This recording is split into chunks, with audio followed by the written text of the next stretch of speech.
So that's the problem, isn't it? It's the emotion factor on top of the mistakes that makes us do it again. And you know what? Being willing to actually look at it. I mean, this is profound. Hey, welcome everyone. We're live. It is the top of the hour. Welcome to our Success Mastermind for whatever day this is, the 29th of March, Monday.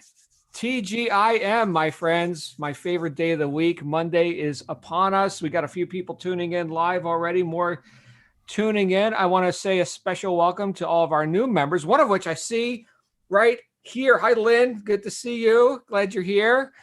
And of course, let's go ahead and let's go on screen. Let's look at some beautiful people. Evelyn, Madam Chop Chop, glad you're here. We got Adrian and John, Janet, Jody, Lynn, Ace, Virginia, the Cookie Queen. Hey, Allie, good to see you. Mandy over in England and Emma right next to you. Of course, Emmeline Smith's here in microphone and in spirit, but not in camera. Edward, here comes Edward, just tuned in. Welcome, Edward. Welcome to the crew. Daisy's here, Ivier and Nicola, Robin, Lindsay, Cyril. Cyril, we got to do a dance lesson, brother. I got to get the moves. Here comes Toyin. All right, now that Toyin's here, we can get started. Welcome, everyone, to our general session. So just before we went live here, you may have caught the tail end of it. Adrian, our resident scholar, I think Adrian is like one of the most brilliant guys in the universe. He knows stuff, man. He's laughing. We were just talking about learning from our mistakes, and then somehow the conversation shifted into artificial intelligence and the Terminator and Cyberdyne systems and that's how, because we were talking about a banking situation where it's an unsolvable problem. Like, you can't talk to a person. By the way, Adrian and everyone, that's a rough situation for somebody like me who relies so heavily on my ability to communicate, right? And so here's this machine, and it's not willing to communicate. It's yes or no. It's binary. You're just data, right? And we're going to talk about that here today. But then the idea of being able to learn from our mistakes and keep emotion out of it came up. We were talking about trading cryptos and options and futures and stuff like this. Interesting world, which maybe we'll touch on here a little bit. But before we get into all that, let me just go ahead and acknowledge what we've got on the calendar for today, especially since we've got new members tuning in who are brand new to our regiment. So we do have our e-commerce work group at 3 p.m. Eastern U.S. time with Evelyn Melendez, who you just saw on screen briefly. And I'm not sure, Evelyn, if you've got a topic for today or you're winging it, just doing a Q&A. I do, John. We're going to be talking about the difference between online arbitrage, retail arbitrage, and what in the world is a replan. So for those people that want additional stream of income and are wondering what is going on, do they have to stick to private label only? I want to open their eyes to, more ways of making money with their e-commerce business. Fantastic. Okay, so we've got some cool stuff there for our friends engaging in e-commerce in its many forms. So thank you, Evelyn, for that. Again, that's at 3 p.m. Eastern U.S. time. And at 9 p.m. Eastern U.S. time, we are wrapping up the Science of Getting Rich workshop, which, as you know, is open to the public, right? We've had a wonderful first 3 sessions. We're going to do session 4 tonight, the final 5 chapters, 4 chapters plus the summary, but the final 5 chapters tonight. We'll be wrapping that up. And then where we go from there, well, I'll tell you here within this group, our book study, which is every Monday night, and our Books for Britain, which is on Wednesday afternoon in England. We're going to be going into The Power of Consistency. Weldon Long, Power of Consistency. So go ahead and grab a copy of that book because we're going to be done with Science of Getting Rich tonight. That being said, it's been what an amazing ride so far. Every time, and I'd love to, well, I have been hearing your feedback, right? Because you're putting it in that Science of Getting Rich workshop Facebook group that we set up. So keep that coming. But every time that I go through this information, I get reminders, and I think we need reminders more than we need, training, right? A lot of times people say, well, I'm not sure what to do. How many times should I send out the promotion, or, what should I say in the script? Talking about in my line of work with sales and marketing, the things that I've been doing for decades, a lot of times people ask secondary questions, or tertiary questions, right? So primary, secondary, tertiary, right? And so a lot of attention gets fixated on these other issues, these, yes, competencies, problems to solve, logistics, that's all valid, that's all nice. But as we've said many, many times, and I'm reminded again and again, more important than what we do is who's doing it. So is it the person who is acting efficiently, like in that last couple of chapters we just read from Waddles? He talked about efficient action. Efficient. Now, a lot of times I'm focused on being effective, right? We know that according to Ralph Emerson and other philosophers, the law of laws is cause and effect. Cause and effect. Okay, great. So everywhere I look, I see what? I see effects. Who's causing them?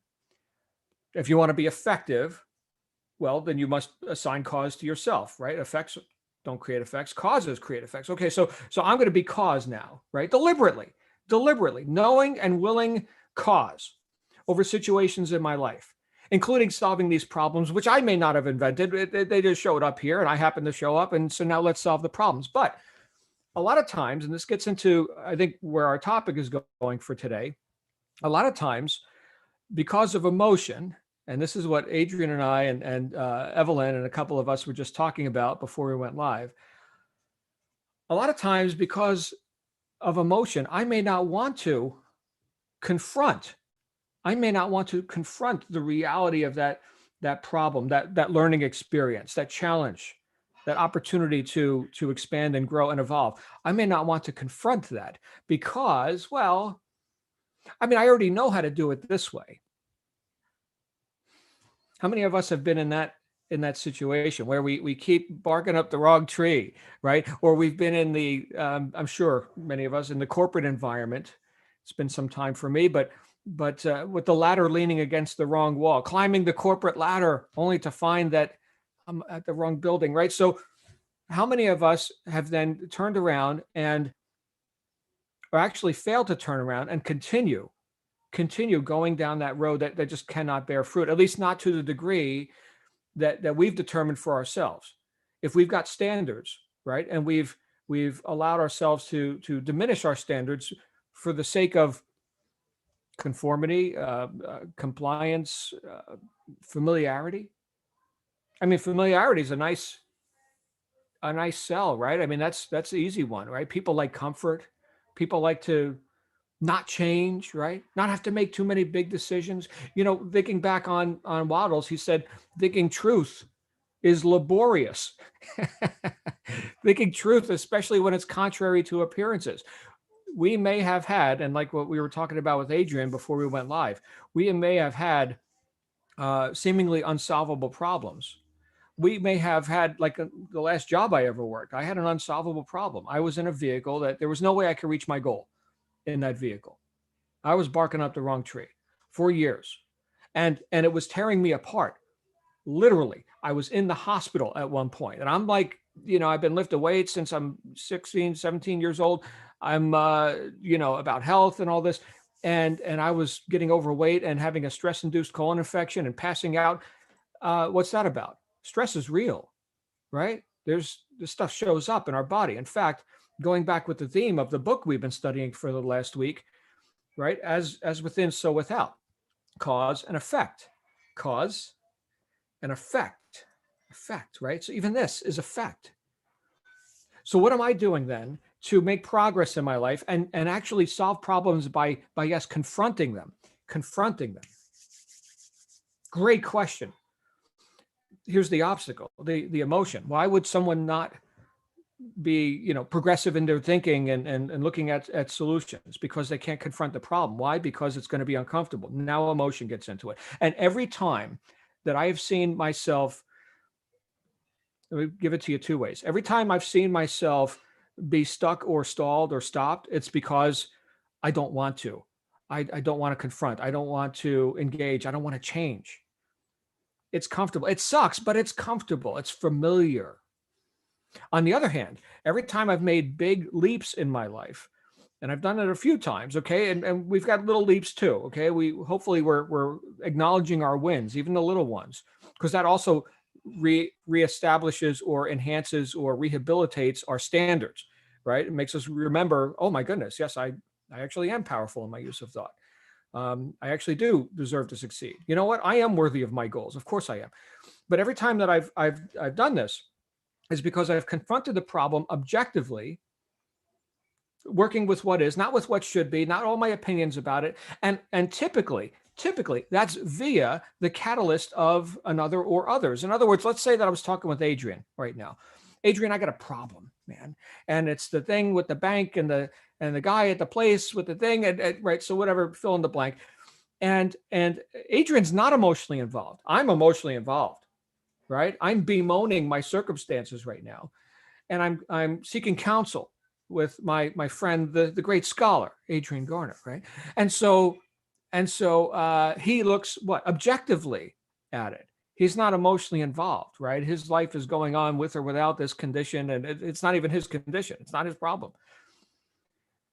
And so sometimes we can take emotion out of it, if we're willing, by doing what? Seeking counsel. I'm reminded of one of the great American presidents, Abraham Lincoln, who filled his cabinet with people who disagreed with him, right? So he didn't want to mirror. Tell me how I'm wrong, right? Show me your viewpoint on this, right?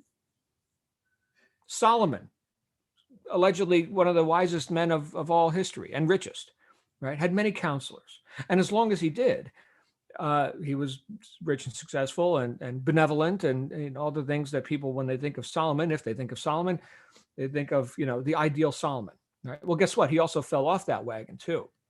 Stopped taking counsel and, had his own set of problems that came from that. So the idea that we can make big leaps and huge progress in life and in business and whatever,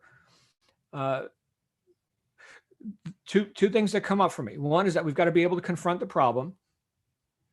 And maybe we'll hear Adrian talk about, I don't know, maybe somebody's got a solution to that problem that Adrian had, with the banking and the thing. In this case, it was all cybernetics or whatever. It was not cybernetics. That's Maxwell Maltz. That's self-image psychology. But it was all Cyberdyne systems, Terminator, right? Data, Adrian, wrong data, Adrian, get out, right? So maybe that's an unsolvable problem, in which case we're barking up the wrong tree, right? What's a way around that tree? Maybe we're in the wrong forest, right?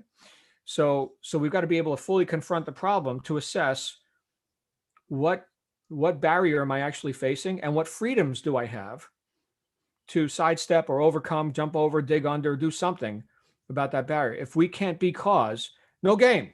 Any game, there's got to be cause and effect. There's got to be a purpose to it. There's got to be freedom to move around the field. There's got to be barriers. They're called opponents, and here's goal lines, right? So all games are comprised of this. Well, if it's an unwinnable game, then you get to exercise your power of choice and go play a different game. We've got to be able to confront the game, the bigger picture of the game. The second consideration is, do we have to confront it all ourselves? No, of course not. There's the coach on the sideline. There's the mentor, right, that taught you. They've been playing this game for 10 million years, and you can go meet the guy at the top of the mountain with the long beard, and he can tell you all about it. So those are the ideas that are coming up for me today, because look, I think everyone here who's engaged in this conversation every day, and we meet like 3 times a day, right? We got e-commerce coming up. We got book study tonight. We wouldn't be engaged if we weren't interested. And interest renders aptitude. I talk about this in my first book, right? Why did I drop trigonometry when I was in high school?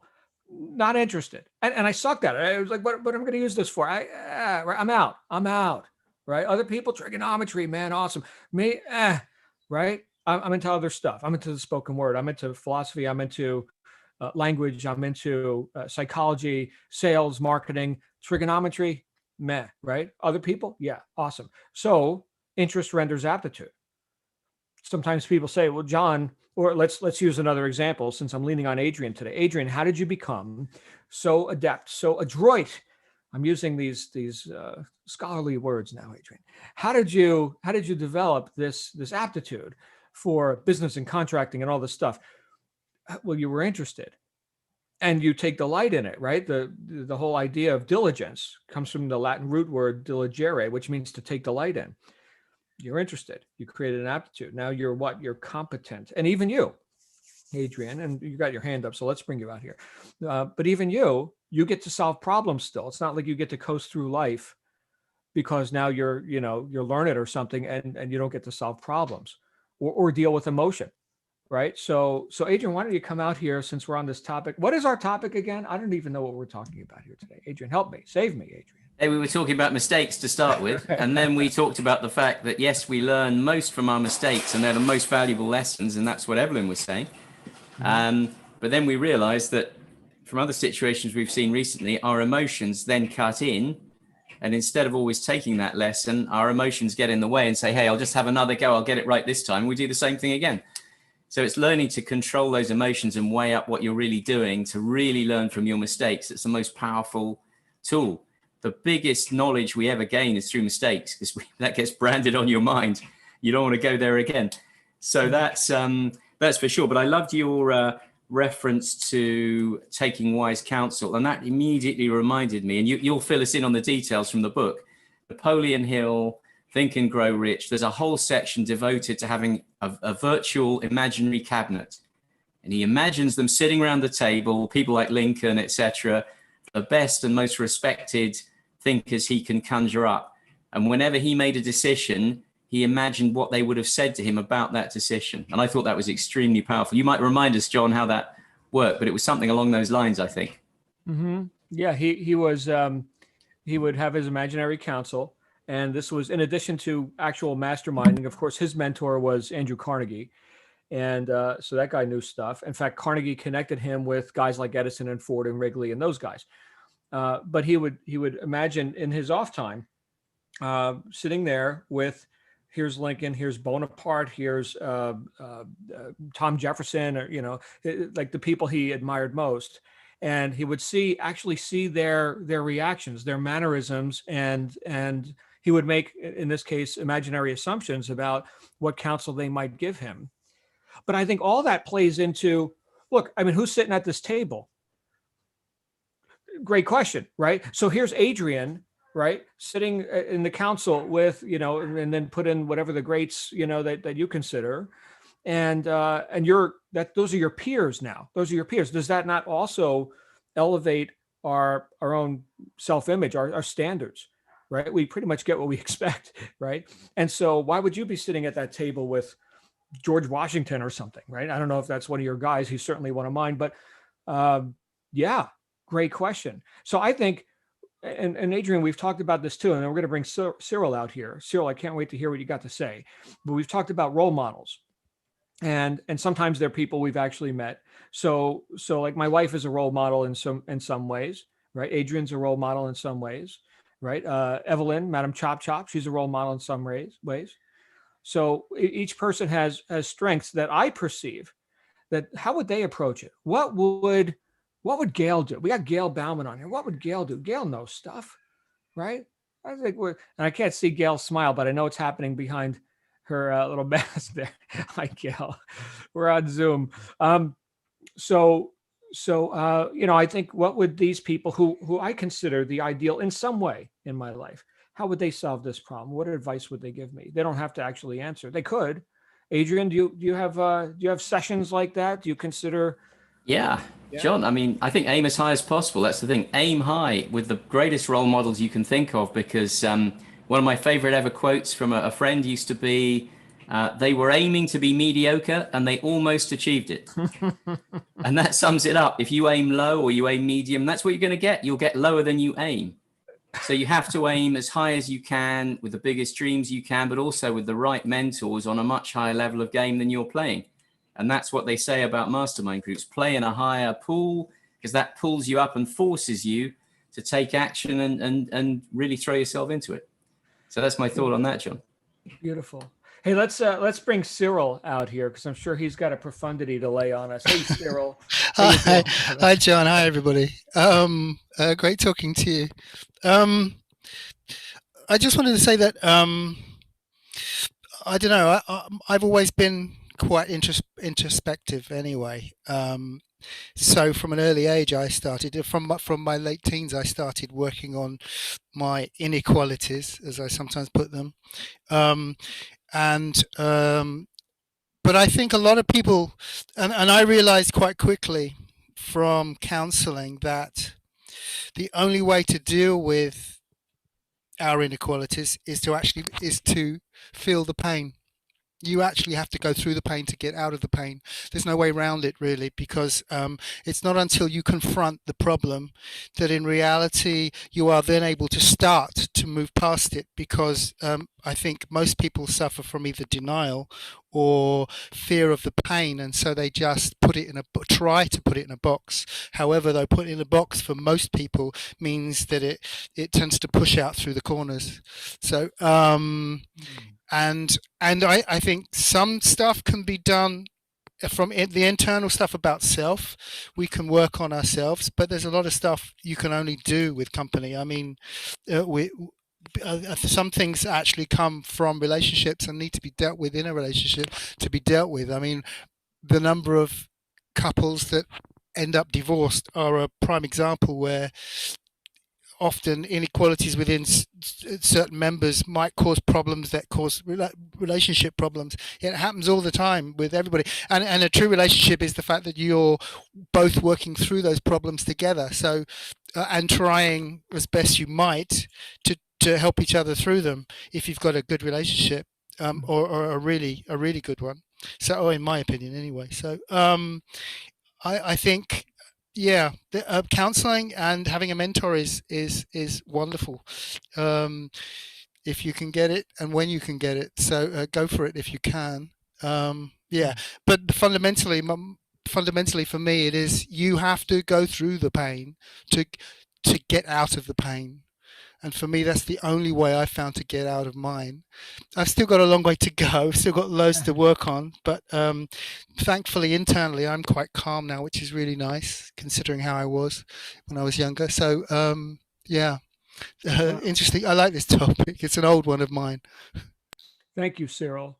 So that is profound. So the way out is the way through, right? You walk through the fire of purification, right? We could use lofty terms and stuff, the crucible, so to speak, right? And did you have something else on that, Cyril? No. I was just going to confirm what your translation. Yeah, absolutely. Right. But there's a nuance to that too, because when you were talking about you still have a lot more to do. Well, hold on a second. Is that an affirmation? Oh, I'm such a wreck. I get so much work to do on myself. I've been at it for so long. Okay, well, hold on a second here. I remember one of my mentors, and this is the value of mentoring, right? I remember having that conversation with one of my mentors, and he said, "John, here's your new affirmation.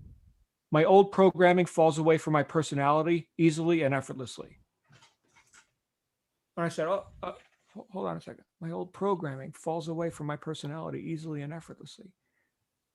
I mean, it sounds good. I may not believe it, but what if I started telling myself that? Holy crap! Maybe I don't have so much work to do. Maybe I'm like right there. Like I'm about to, grasp the chalice or something. So I just started playing with that idea. What if we don't have so much work to do? What if, Cyril, just the fact that you've been on this path as long as you have of personal discovery and dealing with, you mentioned inequalities, right? Which obviously everyone has. And I don't think we want a mirror of each other. I mentioned Lincoln, right? I don't want you to just sit here and agree with me. You go be better at me, at something, right? Go do it. But what if that actually does pay huge dividends? And what if you're this close to some massive breakthrough? And since we get what we expect, why not expect that? My old programming falls away from my personality easily and effortlessly. Fan-friggin-tastic, man. Now I don't have so much work to do. Well, I think that has a point. I think that is a way to help.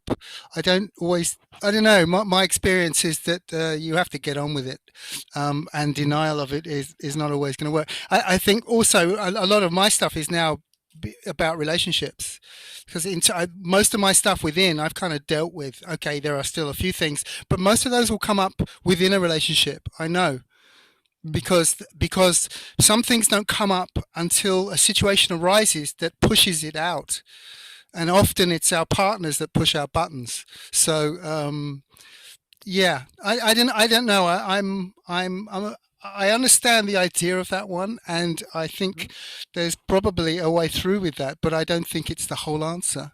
Or that, I don't know. That's It may not be just the my whole answer. opinion. Yeah, it may Sorry? not be the whole answer, but it's a consideration. If we're talking about learning from our errors or mistakes or failings or what have you, maybe one of the things to learn is to turn around and look at, who's been doing all this, who's the guy who keeps showing up at the scene of the crime, and okay, well, since I'm the cause point of all this, well, let me address that then, right? Who's doing this? Who's showing up? What can I learn about myself? And this guy who I keep sending to do this job and who keeps coming back with whatever that result is. Okay, I suppose, but that's not what we're here for, right? Cyril, you're brilliant. You're awesome. No, you are. No, you Thank are. you. I know you are, but what am I? No, thank you. Thank you, John. Who's next? Let's keep this conversation going. We're learning from our mistakes, right? That's what we're doing, and we're doing that through and via the catalyst of others, right? And being able to get that objective view and assess more of the scene, more of the game board, right? We've got Emma who's coming out here next. Emma, what games are you learning to win now? Come on down. Lots of things that I'm learning all the time, I think, especially from this group, which is great. I think it's a great topic. And the way I've kind of seen it is, especially lately, is almost when you have that pain barrier and you think you're going to make a mistake, you've just got to get through it, because actually when you come out the other side, I found it was never as bad as you thought it was in the first place. And actually I've learned so much by just taking the plunge and trying new things, especially kind of being new and entrepreneurial. You've got to put yourself out there, haven't you? You've just got to give it a go.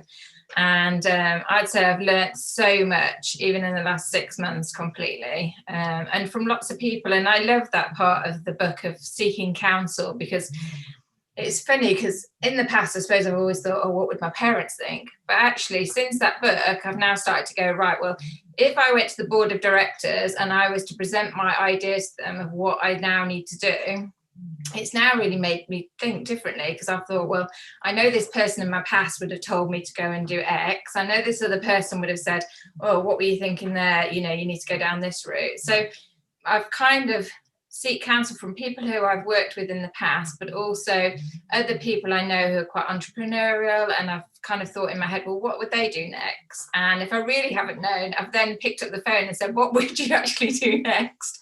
So yeah, that's been really great for me. I've kind of really thought outside the box a lot more, and just not being frightened to just go for it, because you know what? I've just learned so much from doing that, rather than kind of shying away and thinking, well, what should I do? And is it going to cost me loads of money? Well, it's just like, just go and try it. And actually, it's never been as bad as I thought it was going to be. And you've got nothing to lose. You really haven't. And I think that's brilliant as well about the science of getting rich, because it's very much, isn't it, about pushing forward, not thinking about the past. And it was funny, I was saying this all to my husband on last week, because even watching programs where people are talking about the past and what's gone on, I kind of just thought, no, I'm not going to do that anymore. I'm just thinking, what's in the future, what's pushing forward, and yeah, really changed my attitude to things. So yeah, that's good for me. Wow, and you're glowing. Thank you. I think it's interesting that we can blow a lot of energy on the anticipation of work, or having to go solve a problem or something. I'm thinking back to my childhood, where I would bemoan and belabor chores, but if I would just do them, I mean, the amount of energy that I spent on not doing them, right? Oh my goodness. Same with like my daughter, right? She's learning and she didn't want to do the math, right? I'm like, let's just do it, right? And then I would help her start, and then once she started, well, now we can do the math, right? Now she knows it, and she goes faster and faster. Same with me. I don't want to go to the gym. I go to, it's going to be painful. I got to uncomfortable. I got to get out. I got to go down the street. Oh my goodness. I just want to sit here and drink hot cocoa. And as soon as my hands touch the metal, now I'm in. Everything that led up to that was wasted, attention, right? As soon as my hands touch metal, now I'm in. Do the thing, and then you'll get the energy to do the thing. So action can precede motivation in some ways, right? Obviously, we've got to be motivated enough to, reach to start, right? Willingness to act. But then that is compounded, that momentum, getting off of zero, overcoming that inertia. Wow, that is huge. How much energy have we wasted in a state of indecision, wondering, should I, shouldn't I, or, oh, this is going to suck, or whatever, fill in the blank, with all the non-doingness and work avoidance that plagues most of our species. Oh, man. I love you, Emma. Thank you. Thank you for coming out. All right. Who else? Who else has some ideas about how we learn from our problems, our failings, our misgivings, our idiosyncrasies? It's just Emma and me and Adrian and Cyril. I thought I saw Nicola's hand go up here for a moment. We got somebody else coming out here. Who's that? Is that? Oh my goodness. Ladies and gentlemen, Glenn Henderson is about to speak. Glenn. Holy freaking moly. Who let you in here? Y'all thought he was dead. You're even wearing the uniform, man. Look at you. Well, this is it. I want to be just like you when I grow up. Me too. I want to be like me. Right. It's just so funny what you're talking about, learning from our struggles, learning from our mistakes. I assume I'm halfway near the right topic here. Yeah. You got it. It's 100 topics in one, so talk about whatever you want. I like to say, and y'all have heard me say this, that I have been in and around and involved with enough kinds of businesses and ventures and sales opportunities and worked with enough leaders and so-called leaders and tried stuff and bought somebody else's can of pork and beans and I allowed myself to believe somebody else's misguided idea about what constitutes good leadership and good business. You know what I'm getting where I'm going with this? I've made enough stupid mistakes in my own life and in my own business that maybe I can wave somebody else off before they make the same mistake I did. And I figure that is a major component of what I do now as a leader, as a connector, as a networker. I'll give you an example. I used to work with a guy in a network marketing venture. I used to work with a guy whose philosophy about prospecting and sales was, if you just tell them what you got, just show them the plan, and if they don't believe like you believe, then flush them. He would say this to me: flush them.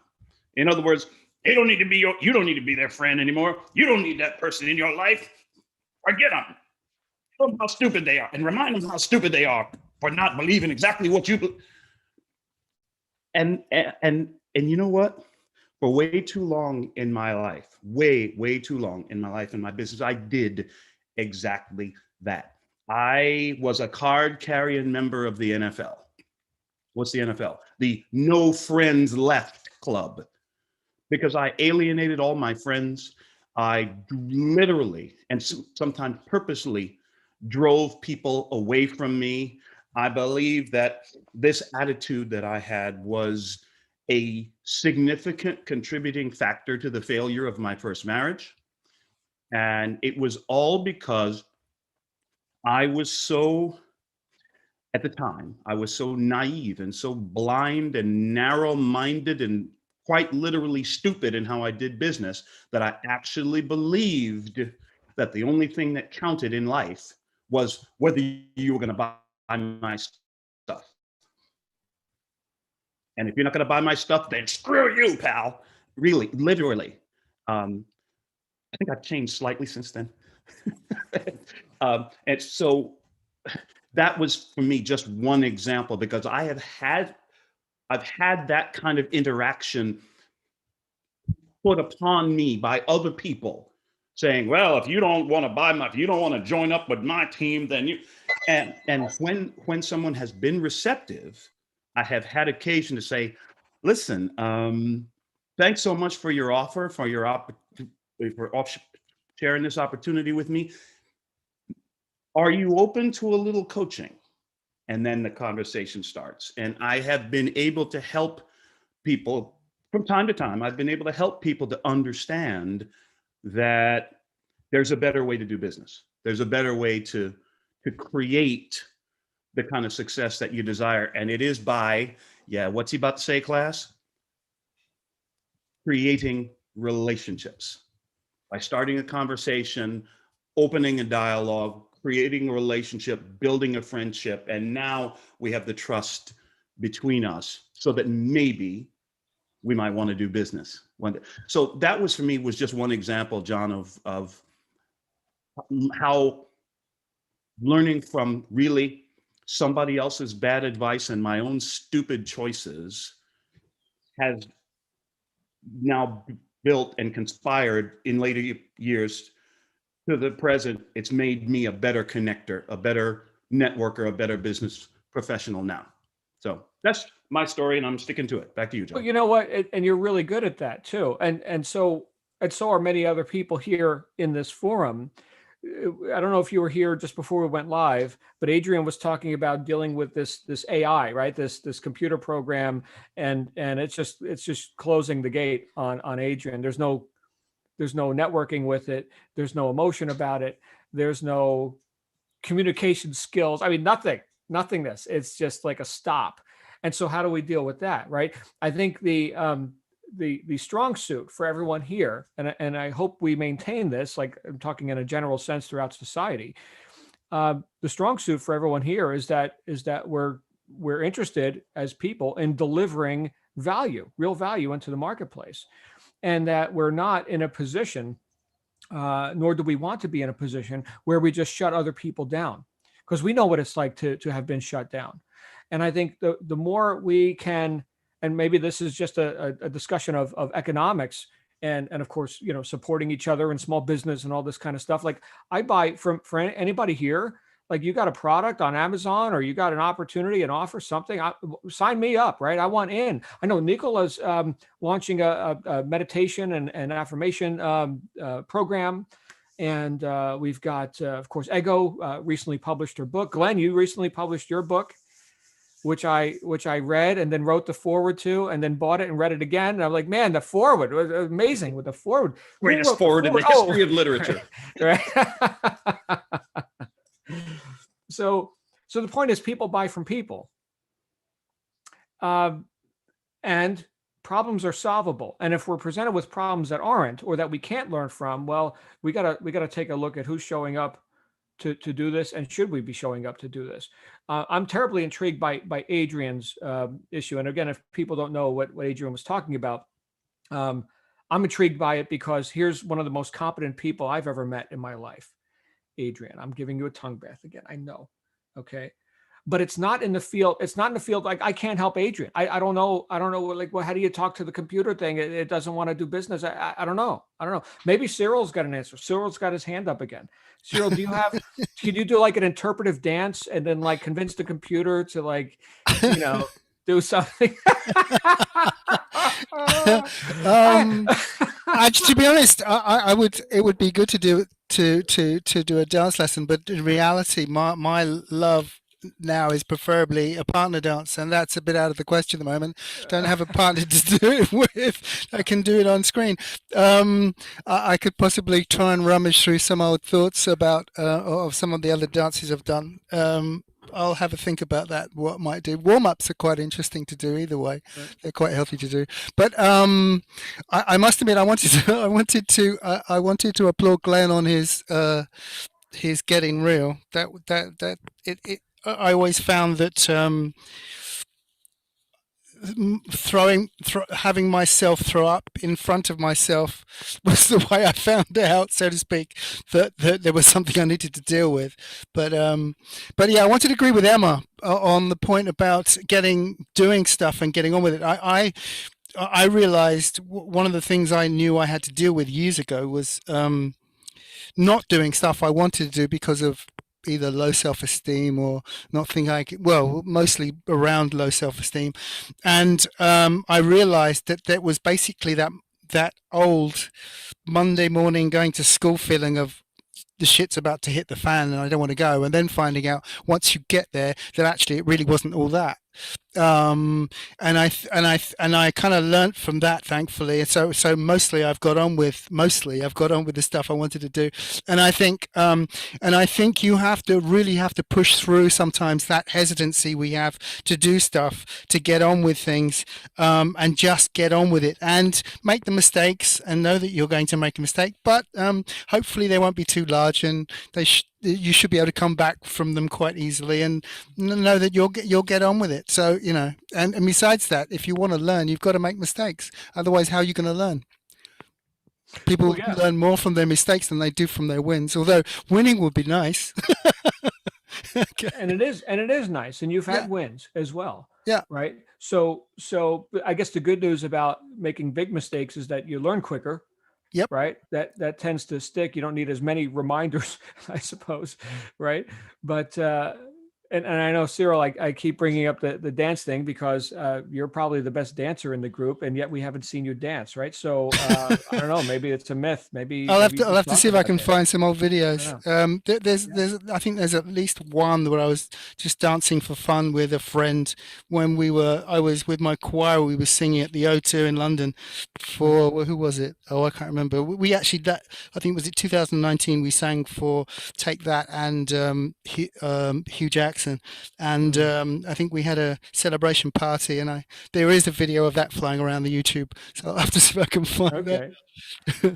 Well, I tell you what, there's a mistake that I've learned from is not capturing more footage.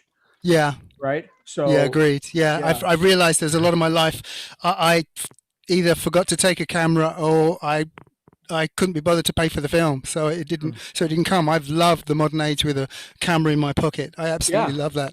I got a 1/4 terabyte in this thing in my pocket. It's amazing. Hey, guess who's going to speak next? Can you guess? Mandy Anderson. How you doing, my friend? Hi, John. Can you hear me? Yes, I hear you, but I do not see you. Oh, I can probably change that. I'm on the school run, so I've had to drop off and go in the car. So I don't know, you can see me now, can't you? Oh, there you are. So yeah. I'm sitting in the school grounds with my son in the back. We're just about to go again. I love this chapter of the science of getting rich, the bit with the acts, and just do every efficient act and everything. And I thought it was just brilliant.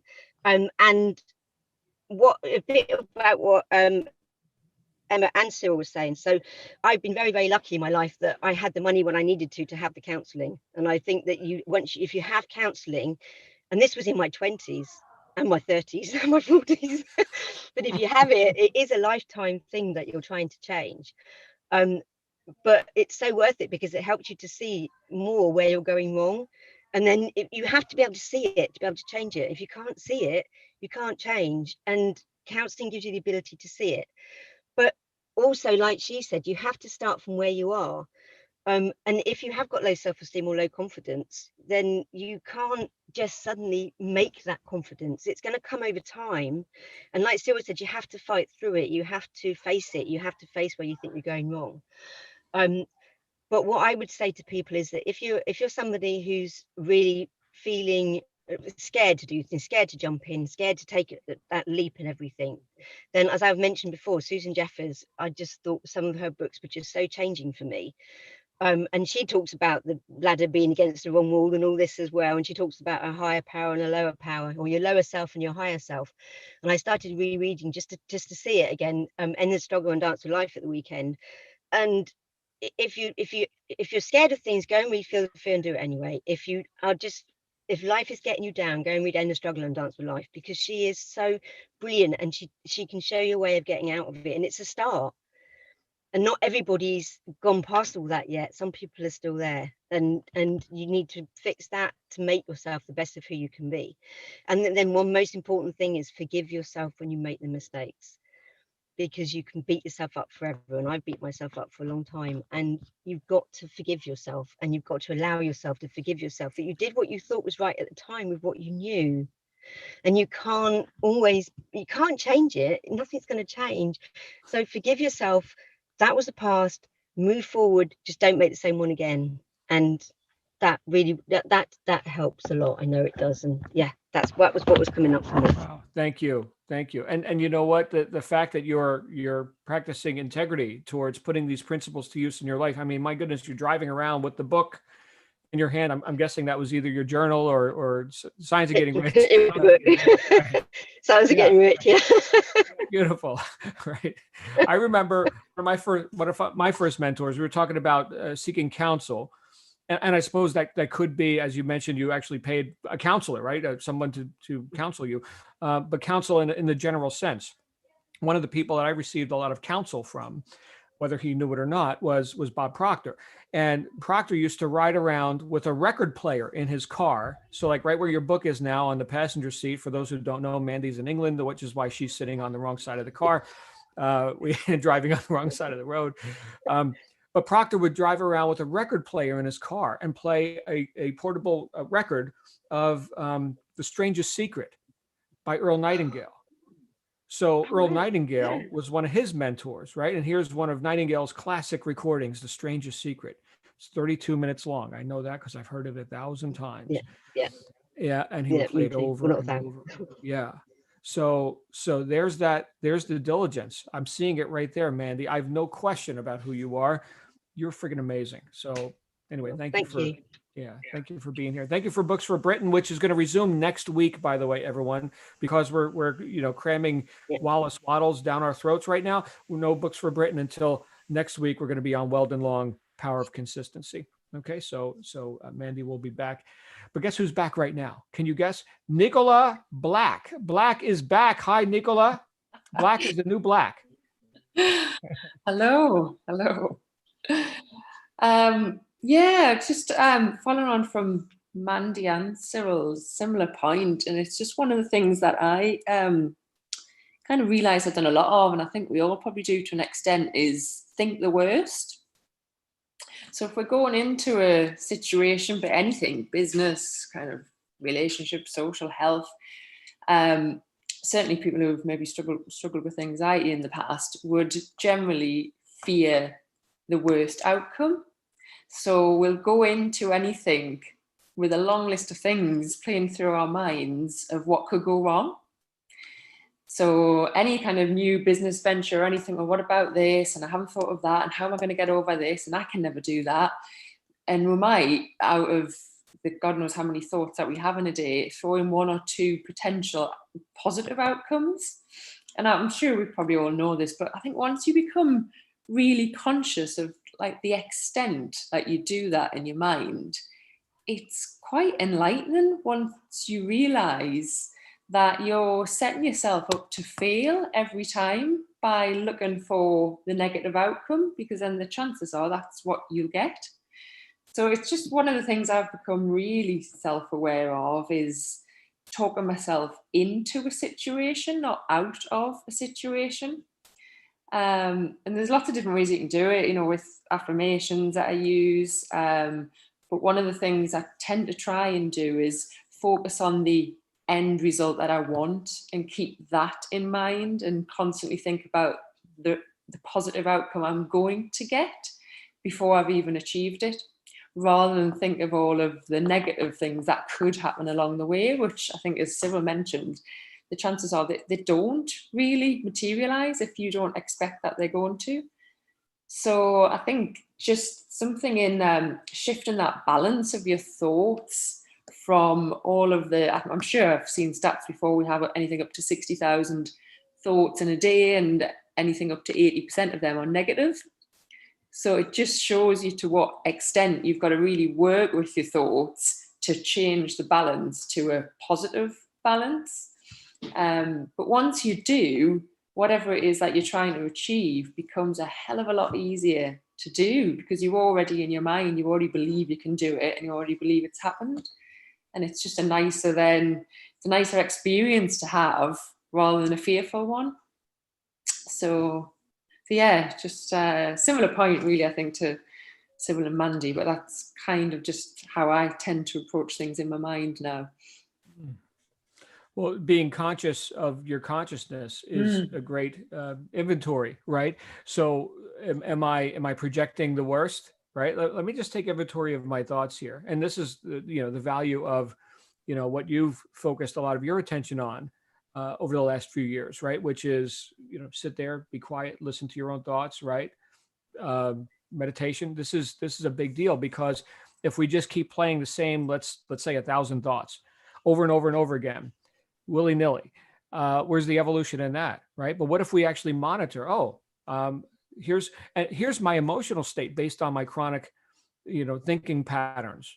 Here's my chronic emotional state. Here's how I'm approaching life, and being aware of that. It reminds me of, well, since we're on the topic of learning from our own errors, right? Oh, there's my error in thought, or refusal to use thought properly, right? The will, right? Proper use of the will, like we've been studying. But it reminds me of something that Samuel Clemens said, Mark Twain. He said, I've had thousands of problems in my life, most of which never actually occurred. So who's showing up at the scene of the crime, right?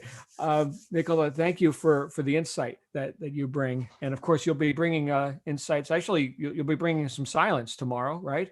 Yes.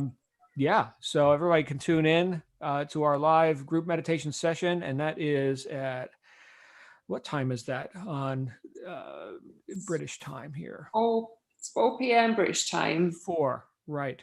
4 p.m., 11 o'clock in the morning here in the Western U.S. Nicola, thanks for all you do. Looking forward to seeing you again on camera once you get that tooth. Good stuff. All right. Anybody else today before we wrap up? We are 51 minutes past the hour. We got a full calendar today. And once again, we do have 3 p.m. Eastern U.S. time, and that is going to be with Evelyn Melendez on our e-commerce work group. And then tonight, the grand finale of Science Getting Rich in our public book workshop. So that's a separate link. As you know, if you've been here for a while, you've been participating in our book club. It's a separate link for a separate Zoom room where we can have lots of people and participating and all that. And then that link's going to go away once we're through this iteration of the workshop. Last call, burning desires. Anything anybody else wants to share? Going once, going twice. We are done. I'm going to see everyone here again tonight. Get with Evelyn. You're doing e-commerce. You want to get with Evelyn at 3 o'clock. In the meantime, you guys have an awesome day. Hospitality suite is open. Anyone who wants to get in there, chit chat, do some counseling, do whatever you